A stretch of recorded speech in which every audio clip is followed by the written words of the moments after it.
How do you describe a cake like crunch cake to someone who's never had it before? That was actually the challenge I found myself facing when I tried to explain my mom's favorite dessert to my husband. A good challenge, though. My mom, RIP, made this cake so many times while I was growing up that at one point I think I had the recipe memorized. Today, I'm giving it my own twist by turning it into a sourdough chocolate cake. If you've only ever used your starter for bread, trust me, you are missing out.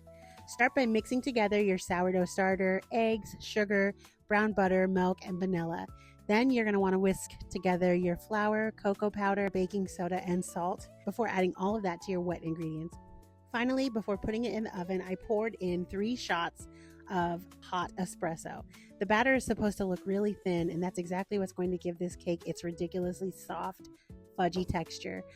You're going to want to bake until a toothpick comes out clean and then let it cool completely. So while I was baking mine because I poured too much into the pan, I did notice that the edges were cooking faster than the middle. So I did cover the edges in aluminum foil to allow the middle to cook without burning the outside and the edges. And it actually ended up working pretty good.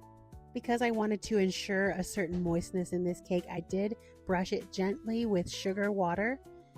And I made sure to take extra care in brushing an extra amount of sugar water on the edges that I covered with aluminum foil just to make sure this cake stayed really moist.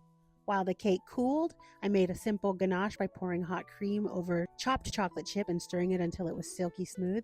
Now for the part everyone questions, the topping. You're going to want to mix melted chocolate with chocolate hazelnut spread and then gently fold in the frosted flakes. You heard me right, I said cereal, so stay with me. You're going to want to pile the chocolate chip coating crunch before chilling it until everything is set. Now, when I first described this to my husband, he looked at me like I'd completely lost my mind. Cake covered in cereal?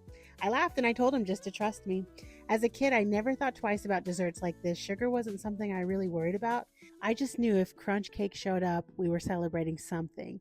Birthdays, holidays, family dinners, this cake meant everyone was together. Now that I'm older, I pay a lot more attention to what I eat, so this has become one of those once a year birthday type desserts that I genuinely look forward to. And honestly, I think that makes it even more meaningful. The first bite instantly took me back to my childhood, standing in the kitchen watching my mom make this cake. It's amazing how one recipe can hold so many memories.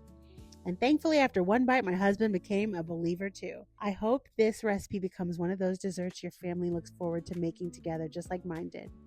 Now tell me, would you try cake topped with frosted flakes? Let me know in the comments. Thanks for watching.